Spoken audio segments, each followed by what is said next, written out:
half hours, and we're going to head on our way to the Pastors Summit for our seminary. So we'll be there all week for that. So that's why it's kind of short time this morning, but I think we're going to have enough time to get it in. I may not have a lot of time for questions at the end, but we'll see how much time we have. I have to be on the road by 12:10, so we'll see how far we get. If you have questions, would love to interact with you. So this is a trip that I was on 2 weeks ago with a group of guys, and it's called the Christian Leaders Trip.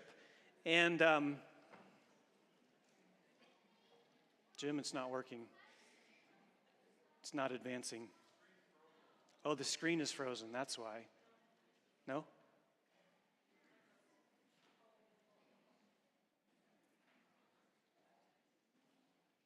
Still froze.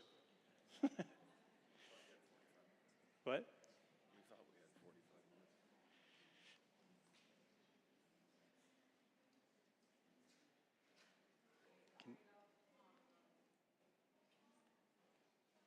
There you go. Okay, got it. All right, so the purpose of this trip, the Christian Leaders Trip, is to expose Christian leaders to the Grand Canyon. It's a trip that is done by three entities, three groups come together to put this thing on. One is not listed here. It's the Arizona River Runners. They're the actual team, the group, the organization that is in charge of the rafts and getting us through the canyon. Those guys were not believers, and so we had some opportunities to share with them. The trip is actually sponsored, though, by Answers in Genesis and Canyon Ministries.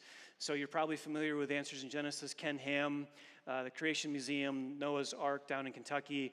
That's the parent organization that puts this trip on in conjunction with Canyon Ministries, which is a ministry located in Flagstaff, Arizona, that takes people on canyon tours, both above or at the rim and down into the canyon, for the purpose of showing them a young earth perspective and evidence for the truthfulness of God's word. So Answers in Genesis and Canyon Ministries partner together to pull this ministry off. They do trips like this during the year, but this one is unique. It's called the Christian Leaders Trip.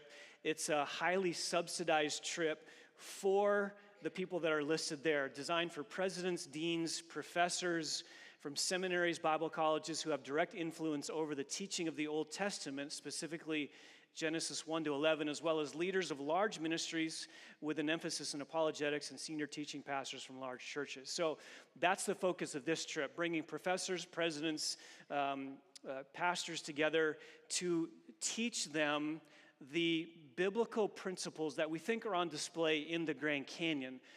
And so on our trip, we're 24 guys. I don't know how many of them were old earth guys. There might have been some. I think most of them were probably young earth. But they try to bring some guys that are either on the fence about this or some guys that are definitely old earth to try to convince them that the canyon argues for a young earth and is proof of a biblical flood. So that's kind of their focus of helping show people the evidence in the canyon. Christian leaders are exposed to the geological evidence in the Grand Canyon. We believe powerfully confirms the literal history of Genesis about Noah's flood and the age of the earth. Now, why would they do a trip like this? For a couple reasons why these kind of people on the trip.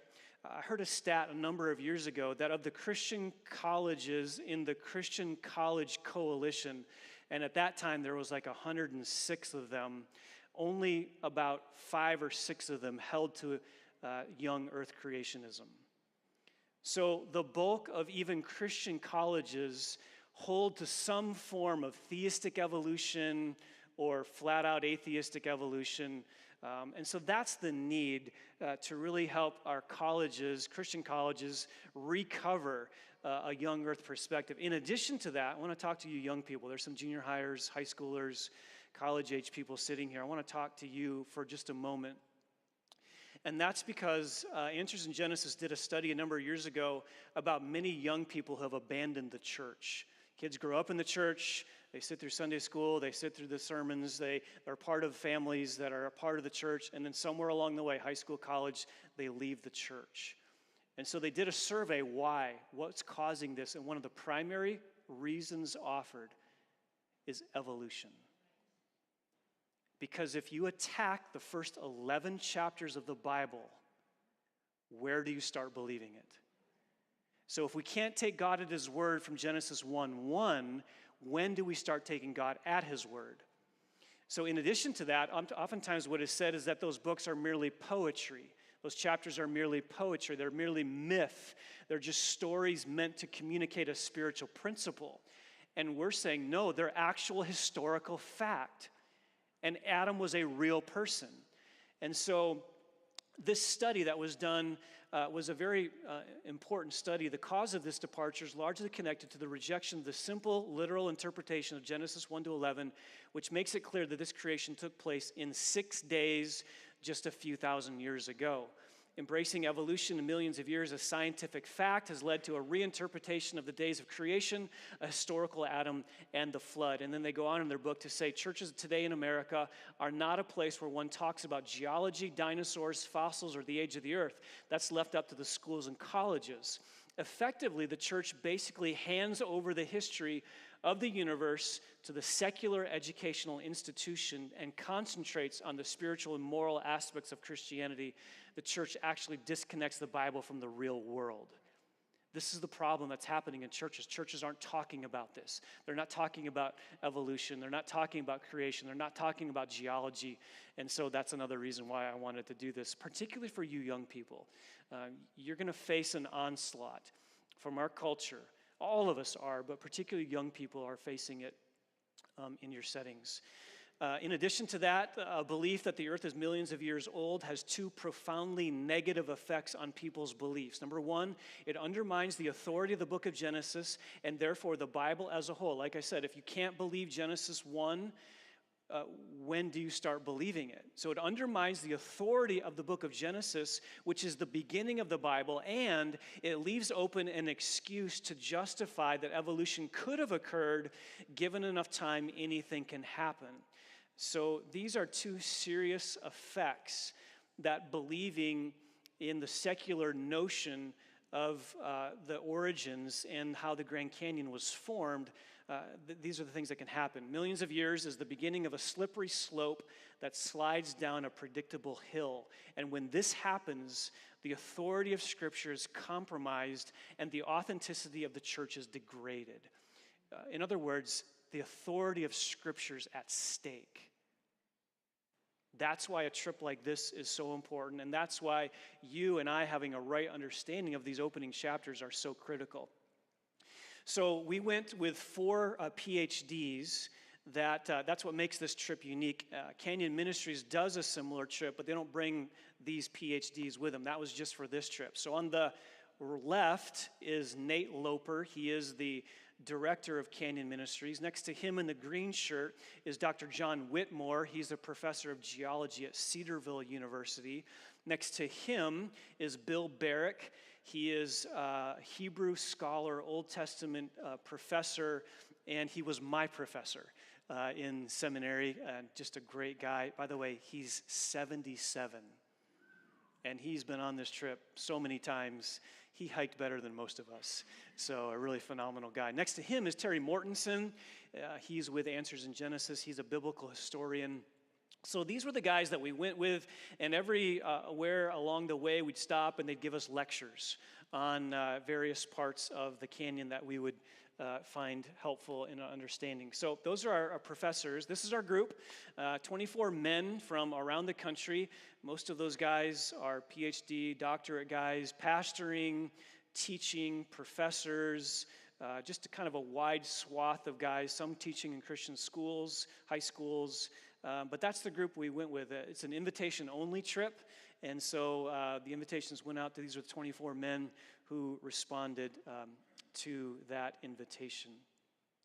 Before we actually went on the trip, we started at a hotel in Phoenix, and we started at about 2 o'clock on July 2, and we started with lectures. So this wasn't just a vacation. It was actually a number of lectures, about 5 hours of lectures Sunday night, and then another few hours of lectures on Monday. And those 4 men that I just showed you pictures of presented us a number of lectures on geology, biblical history, particularly in Genesis, just a number of things that we learned. And I'm going to share some of this with you before I actually get into a number of the pictures. I want you to see some of the things that we learned. So I'm going to give you a little bit of the lecture stuff initially, and then I'll show you a bunch of pictures from the trip. So let me give you just kind of an overview of some of that stuff. So as I just said, understanding Genesis 1 to 11 is just absolutely critical. It is our starting point when it comes to origins. And the reason for that is because no human being was present to observe it. This kind of escapes our understanding, but think about it. No one was here when creation happened. So we believe, though, as believers, that there is one who was there. And he has told us about how it all came into existence. And so because of that, we believe that the Genesis creation account transcends any human explanation of events. We have an eyewitness testimony of someone who was there when it all came into existence. And our conviction when you read Genesis 1 is that you can only come out with literal 6 days of creation that are 24-hour days, not millions or billions of years. You say, why do you believe that? The Hebrew word for day is the word yom, and when it's used, by the way, that word can refer to long periods of time. But anytime you put a number next to the word yom in Hebrew, it always means 24 hours. So when it says first day, second day, third day, that's a number attached to the Hebrew word. It can only mean 24 hours. So that's why we believe those were 6 literal 24-hour days. Added to that is the phrase evening and morning that occurs in Genesis 1 at the end of every creation day. So you have not only the use of the word yom that communicates a 24-hour day, but a moniker, evening and morning, that adds to our conviction that that is a 24-hour day. Then you come over to Exodus chapter 20. I'm just giving you some arguments for the importance of this issue. Notice what Exodus 20:11 says. For in 6 days the Lord made the heavens and the earth, the sea that is all that is in them, and rested on the 7th day. Therefore the Lord blessed the Sabbath day and made it holy. Remember in Exodus 20, he's saying, you shall work for 6 days and rest for 1. That doesn't work if those are millions or billions of years. You'd be working for 6 billion years and then resting for 1 billion. They're 24-hour days, and Moses uses that as an argument for the week. You know why we have a work week that's 6 days and one that's rested? Because that's the way God ordained it. So that's another argument for a young earth and 24-hour days. In addition to that, when you come to the New Testament, Jesus and the apostles took Genesis as literal history, and that man was at the beginning of creation, not billions of years before the beginning. So look what Jesus says in Mark 10:6. From the beginning of creation, God made them male and female. From the beginning of creation. Jesus assumed in the 6-day literal creation as described in Genesis 1, and he says that male and female was there from the beginning, just like Genesis 1 says.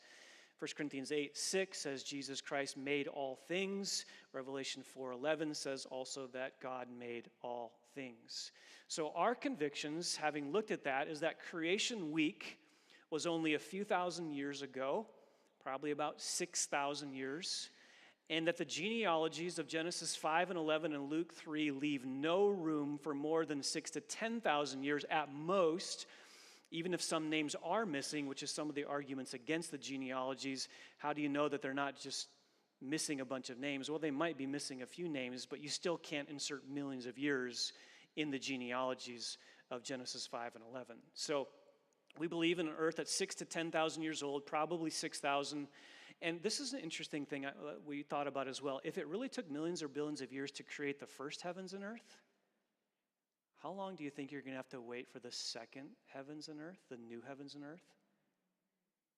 Don't you all assume that when God, according to 2 Peter 3, recreates everything, it's going to be instantaneous? Does anybody here think you have to wait millions or billions of years for the new heavens and new earth? Why would we think we have to wait millions or billions of years for the original heavens and earth? So all those are some biblical convictions that lend us or lead us to believe, obviously, the biblical account of creation. Now, what about the flood? Scripture clearly states that Noah's flood was an actual historical, global, and geologically catastrophic event resulting in the destruction of all mankind except 8 people in the ark. That word geologically catastrophic is significant. If God created everything that exists in 6 days, we should probably see some geological evidence of that. And if there was a universal global flood that massively reshaped the surface of the earth, you'd think we'd see the evidence of that. So what does Genesis 6 say about the flood? It says that God desired to blot out man from the face of the earth, including all animals and creeping things. And he says in verse 13, the end of all flesh has come, for the earth is filled with violence, and I'm about to destroy them with the earth. So in Genesis 7, it says that God opened the fountains of the great deep, which we believe would have been massive continental shifts and plates breaking apart as water burst forth from beneath the surface of the earth and probably shot water way up into the air. Now, some people used to think that there was a massive canopy of water around the earth initially. Most creationists now believe that that canopy of water is way far out at the outer extremities of the universe. So where would this water come from? Probably the floodgates of the sky were the result of all the water being shot up from the underneath the earth and then coming back to the surface of the earth. That's the floodgates. Chapter 7 then said this was such an extent of water that the water prevailed upon the earth so that every mountain, the highest mountains, were covered by at least 15 cubits of water, which is 22 feet of water. So the highest places on the earth were covered by 22 feet of water. And so you have to imagine the flood was a massive, catastrophic event of judgment. Don't think you're going to the lake and having a little lake party. This was a massive, geologically significant event that literally shook the foundations of the earth and radically transformed the surface of the earth. It lasted over a year. If you do the chronology, it was over a year. Noah was in the ark for over a year.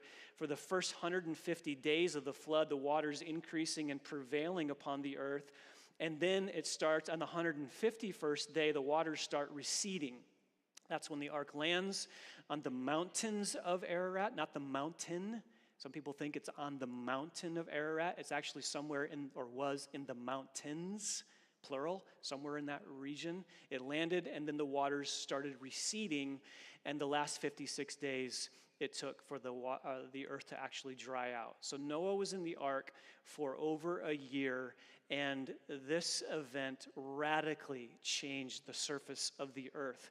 As I said, this would not have been a tranquil event. Dr. Barrick says, in accord with the natural consequences, the earth's surface would be terribly eroded and altered by such a massive eruption. In a microcosm, we can look at the release of mud and water at the eruption of Mount St. Helens in 1980. I remember when it blew. I was on a playground in Hudsonville, and a couple days later, I remember ash falling from the sky. But if you look at that event, there are chasms formed from that event. There was a radical reorientation of the surface of that area right around the mountain. Then he says, imagine that kind of volcanic and erosive activity taking place on a global tectonic scale with eruptions of water as well as steam and lava. Such an event would be far from tranquil.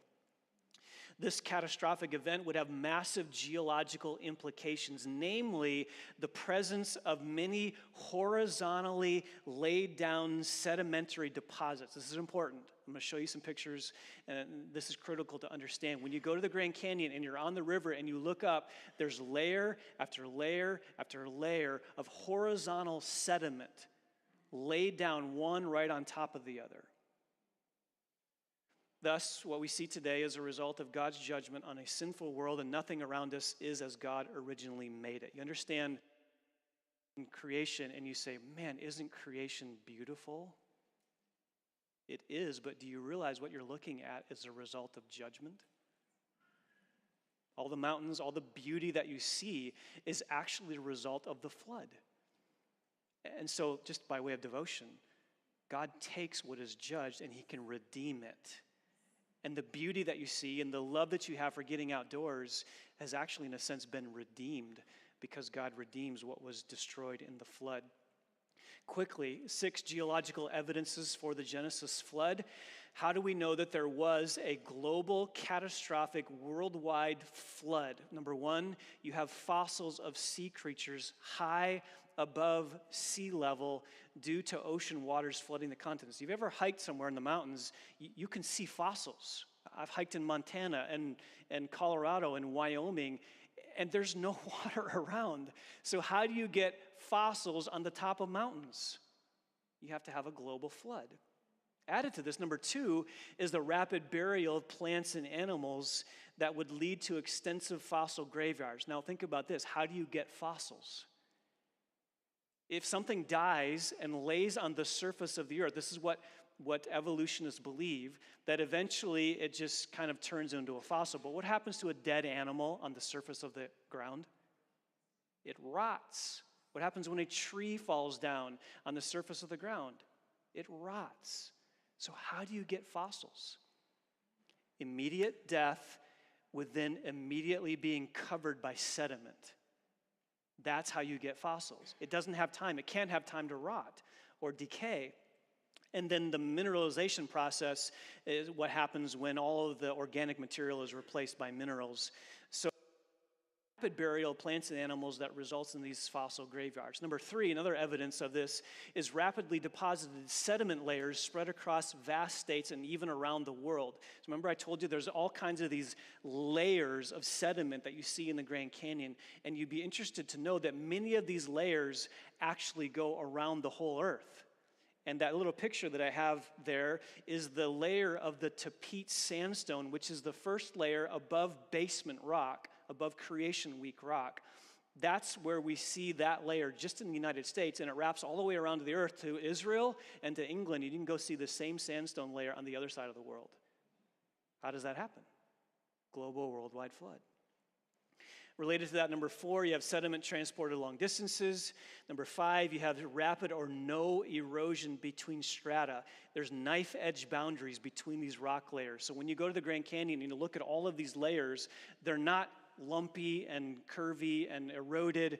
They're flat as a pancake, with one right on top of the other. Knife-edge boundaries. Well, how do you get that? Sediments being laid down by a global flood. And then number 6, you have many strata laid down in rapid succession. So I'm going to show you a picture at the end of the presentation of rock layers that are actually bent without fracturing. How do you get rock layers bent without fracturing? They still have to be soft in order for them to bend and not break. I'll show you a picture of that in just a moment. All right, just a little bit more here on the lectures. The fallacy of evolution in millions of years.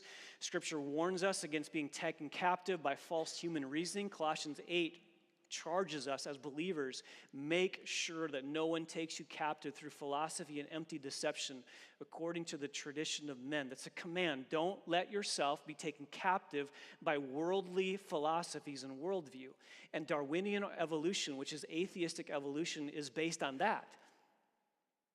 It's not even based on science, which I'll show you. It's based on traditions of men and the elementary principles of the world. They're not based on the facts of science, as many believe, but rather on interpretation of facts based on those man-made elementary principles. In other words, there are assumptions that evolutionists make by looking at the evidence that then bring them to millions of years. It's not based on scientific fact. So you go to the Grand Canyon as a believer, and an evolutionist goes to the Grand Canyon as a believer. You and I bring different assumptions to the table than they bring. We bring the assumption that the Word of God is true, it's accurate, it's reliable, it's trustworthy. They bring the assumptions there's no God, He's not in charge of anything if He did exist. Creation was not created supernaturally. It was all the result of millions or billions of years of processes. They're bringing all of those assumptions to bear upon the same evidence. In other words, we're looking at the same evidence, just coming to different conclusions because we have different assumptions. So worldview assumptions control the interpretation of present observable physical evidence of the past unobservable, unrepeatable events that produce the evidence that we see today. In other words, we're all making decisions based on the facts that we see, but we're bringing presuppositions and assumptions to that to arrive at the conclusions that we're getting at. By the way, do you understand the difference between observational science and historical science? They're not the same. Observational science is being able to do an experiment that's able to be repeated and repeated and repeated and observed and observed and observed, and it comes to the same result every time. We can do observational science today in the labs. You can do those experiments and you can get the same results. That's observational science. But when we're talking about the creation of the universe or the origins, we're not talking about observational science. We're talking about historical science, because no one was there. So when it's historical science, you can't do anything to test it or experiment with it and get concrete conclusions, because you're just making interpretations based on evidences that you're seeing. So that's the difference between historical science and observational science. Two key assumptions of evolutionists then that they bring to the table when looking at the evidence of the Grand Canyon and other places like that. Two of them are, number one, uniformitarian naturalism, and number two, the Bible is irrelevant to geology. So let me explain the first one. Evolutionists believe in uniformitarianism, and they would say that the present is the key to the past. Whatever you see operating today in the present must have been operating for billions of years in the past without any change. So we look at the past through the lens of the present. It's just been uniform. It's been just doing the same thing for billions and billions and billions of years. Doesn't take into account catastrophism at all.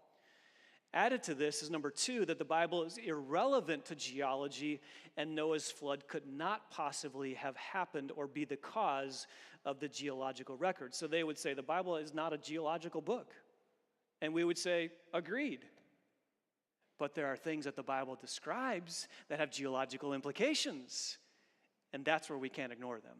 That's the difference. All right, can you give me 2 minutes on something that maybe you don't want to know about, but I'm telling you anyway? Radiometric dating. This is one of the key issues. Well, what about carbon-14 dating? They say they go test the rocks and it comes back billions of years. Isn't that scientific fact?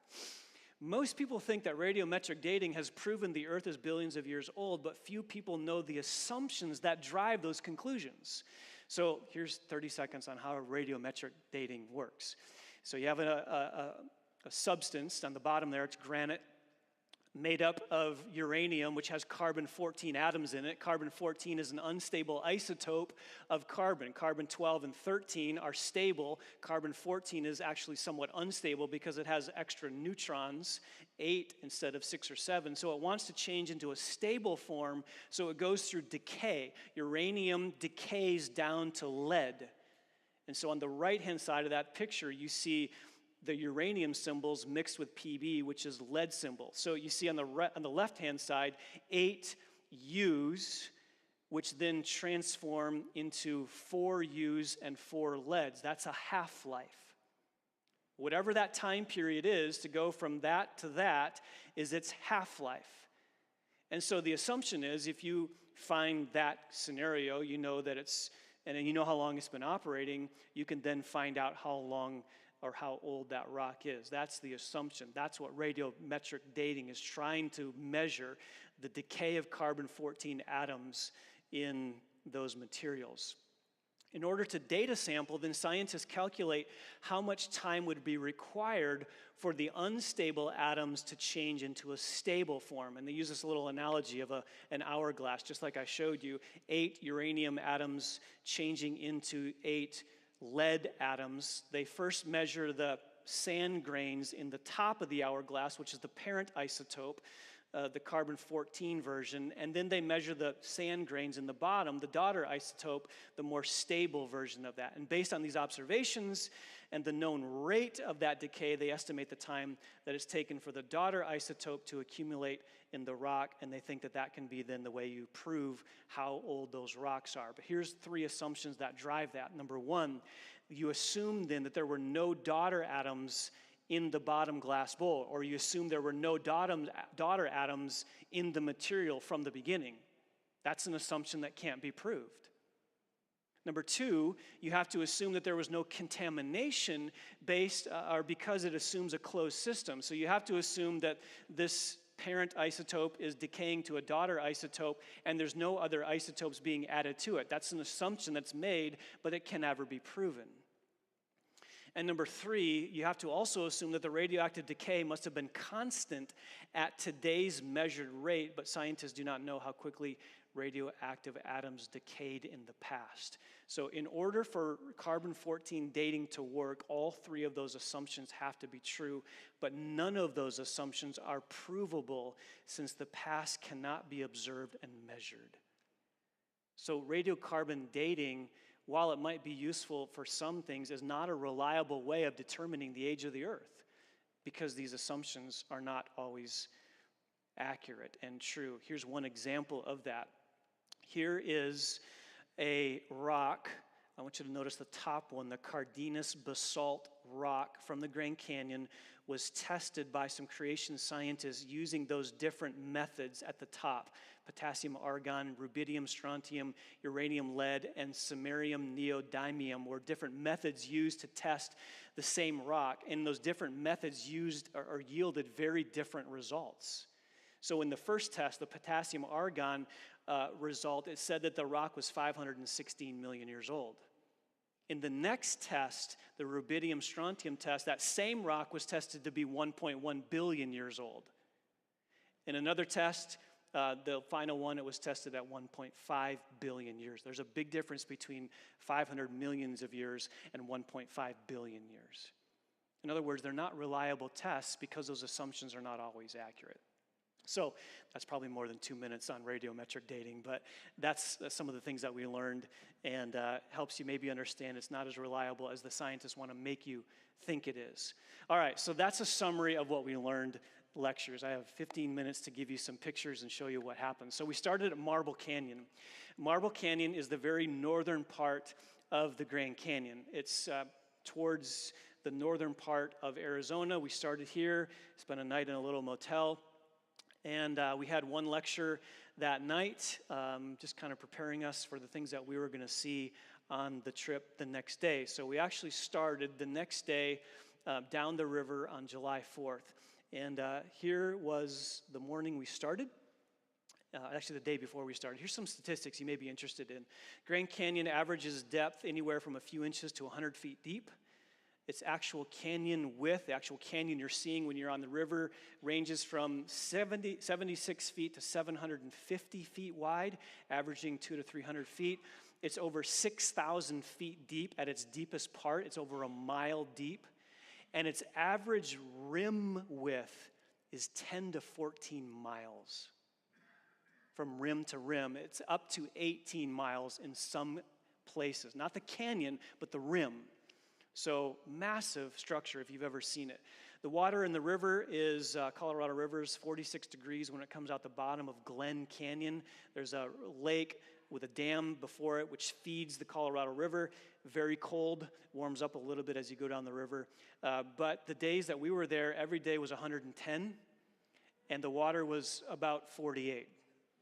So we went from freezing cold to blazing hot all in the same day, which actually felt pretty good. And the river drops a total of almost 2,000 feet from the beginning to the end. And by the way, it's 277 miles long. So we hit the rafts on July 4. Those are not all our rafts. We had 24 guys, plus 4 instructors, plus 4 boatmen. So 32 of us in 2 rafts, 16 men each raft. You can see the rafts on the right. Those are our rafts. Put all of our gear in the middle. They had all of our food for a week, all of our water for a week, all of the cooking utensils, all of our cots. It was like sleeping on a sofa. Cots, sleeping bags, pillows, all of that stuff is right in the middle of those rafts. We sat along the edges with our backs on those little mounds of tarp-covered stuff, which is all of our goods. We got in the rafts, and we went 80 feet across the river and stopped. Thinking, this is how this whole trip's going to go? We made it 80 feet. We went right across the river, and directly across the river from where we started at Lee's Ferry, I don't know if you can see it, but in the left-hand picture is a petrified tree. That picture, that person standing up there between me and that person on the ground, you can see kind of a long line. That's a petrified tree. That was a tree that was alive when Noah's flood hit the earth. I'm holding a piece of it there in my hand. And so again, how do you get fossils? Rapid burial in sediment when it can't rot, so it can't rot. So that was our first kind of trip, was to see that petrified tree. We stop also, and Dr. Whitmore here is giving us a lecture on the Coconino sandstone, which is one of the prominent layers of sediment in the canyon. And he's telling us evolutionists believe it was laid down by wind blowing in dust and dirt, and over billions of years you get a layer called the Coconino sandstone, and he argues, no, there's no way this could be wind-driven, it has to be water-driven. So that's what he's showing us, and in the right-hand picture, there's petrified footprints from some animal that was alive pre-flood, probably. So that's right in that same area. This was just a typical day, floating down the river, two boatmen in the back, two young guys driving the boat. They're both Mormons.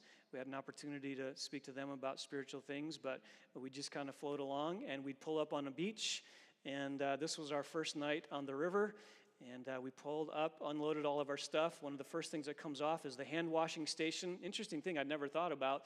If you got 32 people in camp and one gets sick and you're all putting your hands in peanuts, then other people get sick.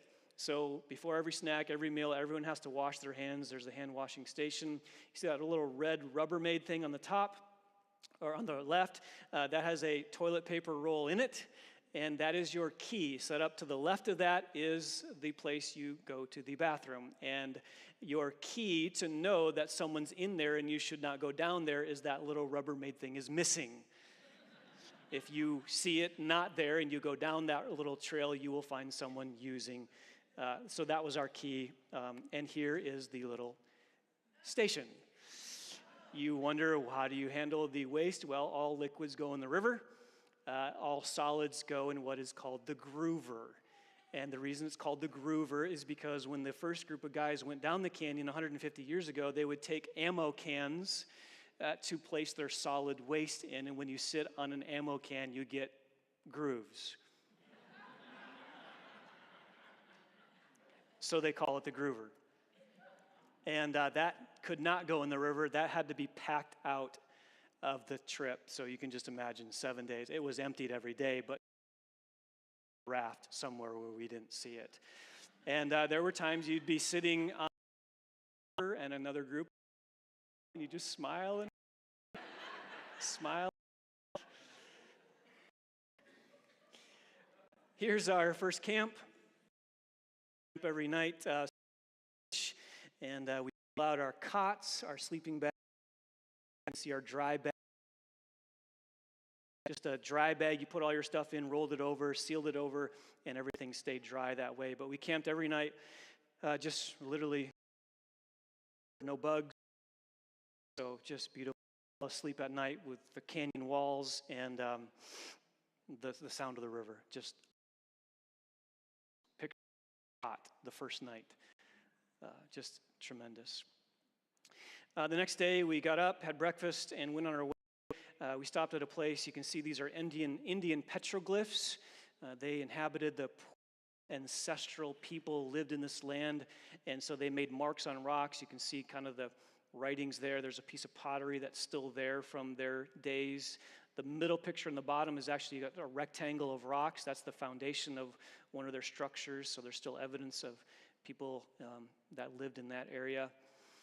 Here's just a day on the river. You either had to put a lot of sunscreen on or you had to cover up. So kind of going between lots of sunscreen and just trying to cover up because the sun is just so intense. There was not a cloud in the sky for 7 days, not a drop of rain. And just beautiful, but also very sunny. On the second day, we arrived at a place called Red Wall Cavern, and it looks very small from the raft, as you can see, but this is a portion of one of those layers called the Red Wall Limestone. Remember, again, all these horizontal layers. This is the Red Wall Limestone layer, and before the dam was put in, the river would come in and rage kind of here at high tide or high levels, and it would carve out this cavern and then go to the right. So it's a massive cavern. It looks pretty small there, but we walked to the back of it and took a picture looking out. 50,000 people can get in there. Huge.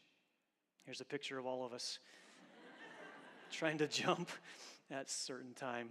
It was so huge that you probably saw this on my Facebook page. We actually played wiffle ball game.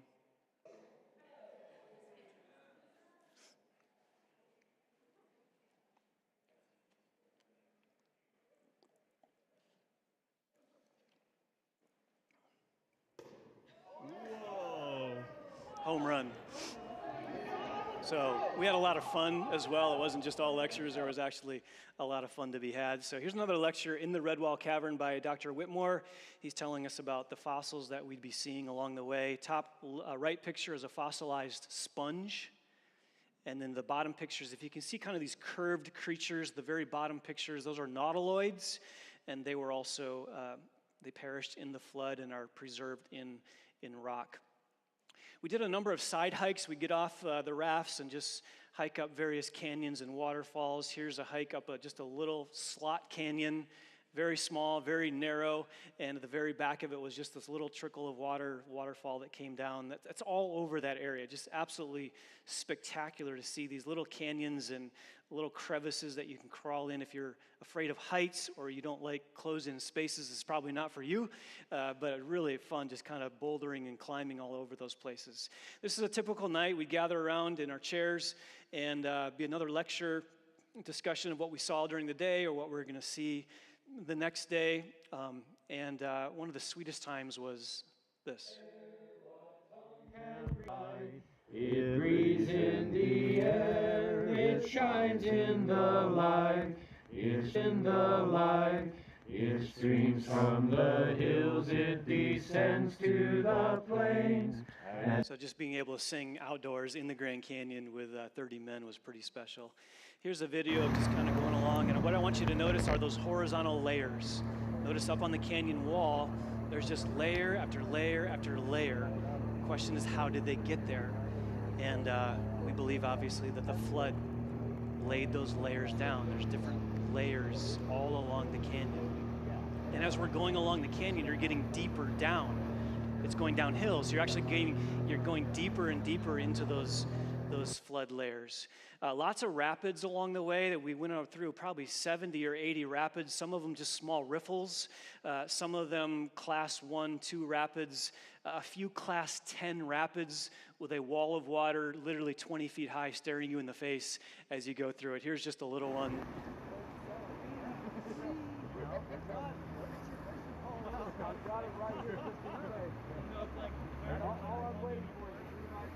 So again, just no, oh, whoops. Those are my chacos. You weren't supposed to see that till the end. Jim, how do I go back? Somehow I got to the very end. All right, I'm gonna have to start this over.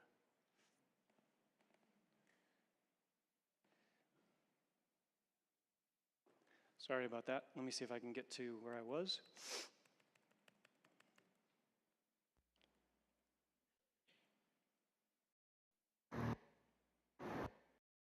Okay, one of the places we ended up was at the little Colorado River, and you can't see the colors so well on this, but this is an absolutely gorgeous little river. We're on the main river, the Colorado River. This is the little Colorado River that comes in from the side. It's got calcium, which gives it a milky color. Copper, sulfur, it's a really blue, bright blue color, and we were able to go there and just play around for a little while. This is a video of me actually being in the little Colorado River with my feet up, and maybe too much more.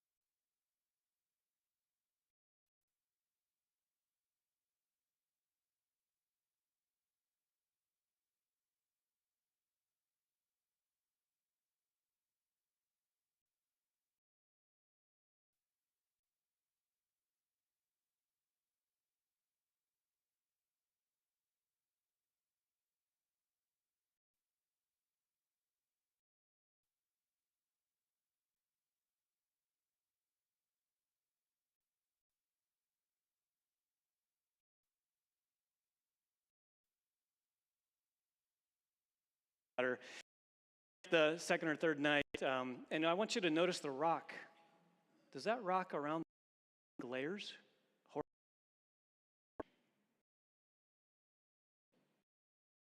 Rock. Probably from Creation Week, which I'll show you more pictures of. One other interesting thing, Nate Loper, I told you, was one of our leaders. This is his great uncle's boat when he went through the canyon 150 years ago. And it's still there. Doesn't look like it's in very good shape, but it's kind of interesting just to go see that. Lots of little side canyons and waterfalls. You'll see a guy come out from behind the waterfall in just a second. We go and play in these and just enjoy just some fun time behind the waterfalls.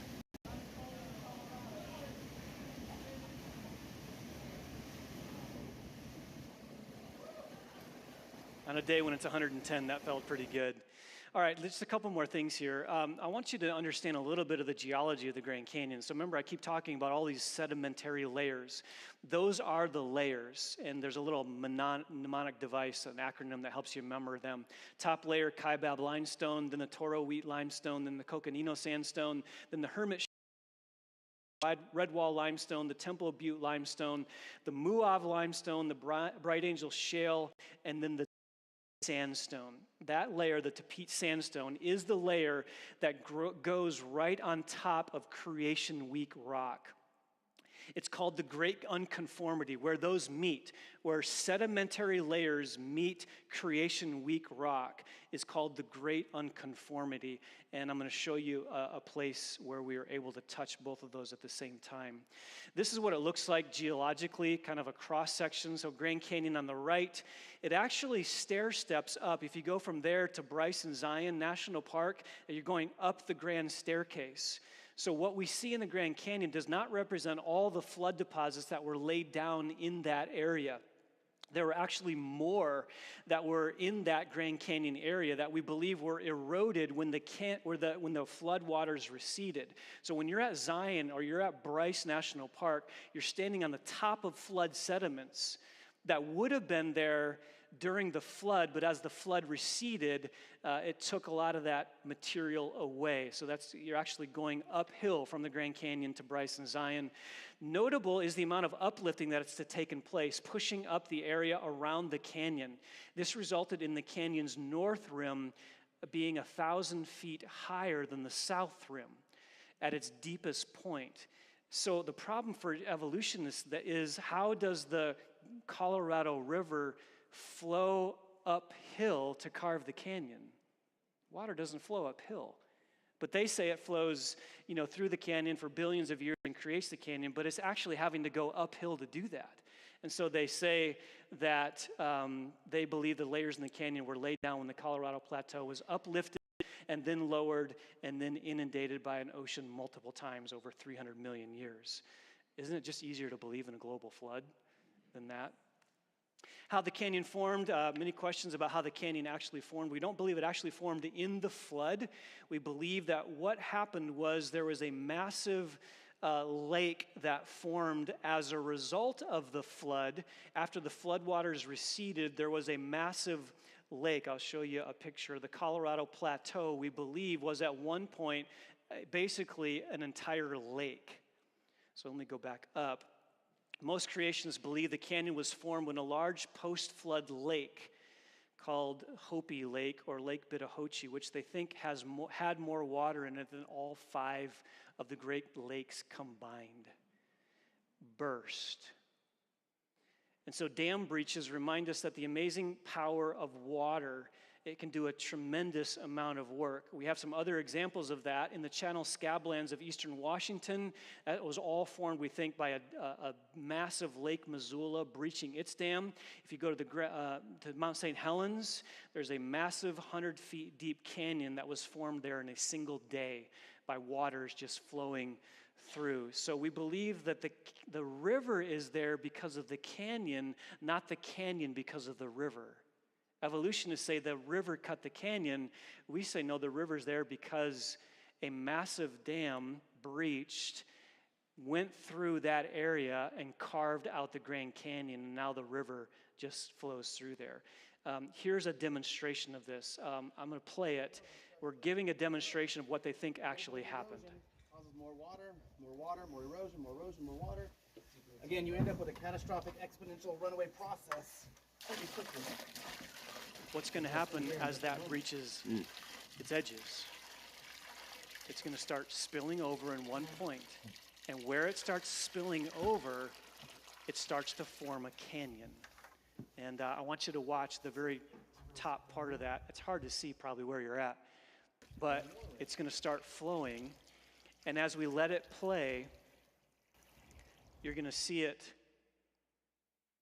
spilling over, it starts to Is it like a siphon? a little carve bit of a erosion, canyon. causes more water spilling. Sorry, I guess I should just let it play. And now it's not going to play. And now it's stuck. You can imagine what's going to happen as it starts trickling over. It's going to start forming a canyon, and that canyon is going to carve itself back into the lake itself, forming a massive canyon. We believe that's probably what happened and how the canyon was formed. This massive lake breached its dam, and then probably within a short time, a day or two, formed the entire Grand Canyon. Sorry. I hope this... Jiminy, just let it go. What?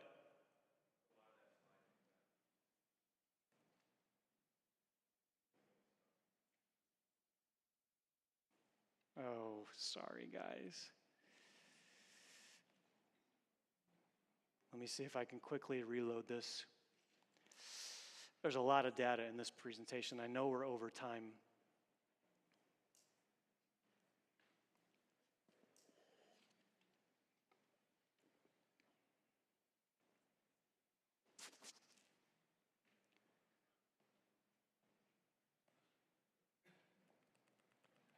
Got it, thank you. All right, just a couple more minutes here and then we'll wrap it up and I have to catch a flight. All right, just a couple more minutes here and then we'll wrap it up and I have to catch a flight. All right, so that's how we think it formed. Here's Elves Chasm. This is another chasm that we just got to climb up, massive pools and rivers and little waterfalls coming down. This is Blacktail Canyon. I'll probably just have to end with this. Blacktail Canyon is another canyon that comes into the Grand Canyon. And this is a diagram showing all those layers. So you can see the Coconino, the Red Wall, the Muav, the Bright Angel, the Tapete Sandstone.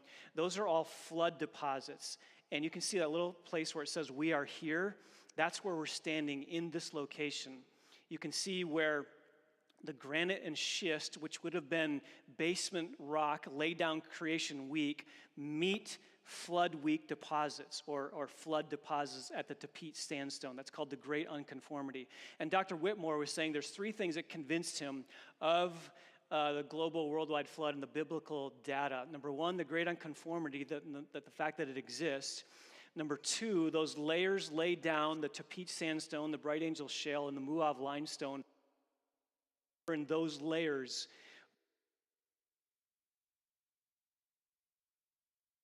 all 40 phyla of living creatures are found from there and above. Nothing below that, no fossils below that, but all fossils of 40 phyla of creatures are found in those layers laid down by the flood. And this is me with Dr. Barrick touching flood week deposits or flood deposits and creation week laid down. So what I'm holding there, on the one hand above that is a sandstone layer that was laid down during the flood, and then our bottom hands are on creation week rock that would have been created during the first week of creation. Just unbelievable to be able to touch those at the same time. Another waterfall. Here's more of the creation week rock. We're actually seeing rock that was laid down on day 1 or 2 of creation. We read Genesis 1 right here and then just kind of floated in silence, looking at rocks created on day 1 or 2, 6,000 years ago. Deer Creek Falls, just a fun place to go in the falls. Havasu Creek, bright green water, played in the river, played in the waterfalls. Here's the last thing I'll say. These are folds in rocks. Can you see that? The left picture, it kind of goes horizontal, then turns 90 degrees, then it goes horizontal. Same thing in the lower right picture. Rock goes horizontal, then turns down 90 degrees, then goes horizontal. Secular geologists would say years between when that rock was laid down and when a fault came and shifted it to make it bend. But what do you do if you try to bend rock? You crack it. This isn't cracked, it's just folded. So how do you get folded rocks? It has to be still soft. And we believe that's what happened. These were flood deposits laid down, then a fault occurred that bent this rock. So another argument for a young earth. Conclusion, we believe the geology of the Grand Canyon argues for the veracity of the biblical record concerning the origins of all things as opposed to the evolutionary view. It also points to the universe being a few thousand years old as opposed to millions or billions of years old. Got a helicopter ride out of the canyon, flew from the north rim to the south rim, and took a picture of where we had just spent the last week. And that's what my sandals looked like after a week in the canyon. So phenomenal trip, incredible. Encourage you to go if sometime you can. So I got to run to the airport. I hope that's helpful. Love to answer more questions later. So.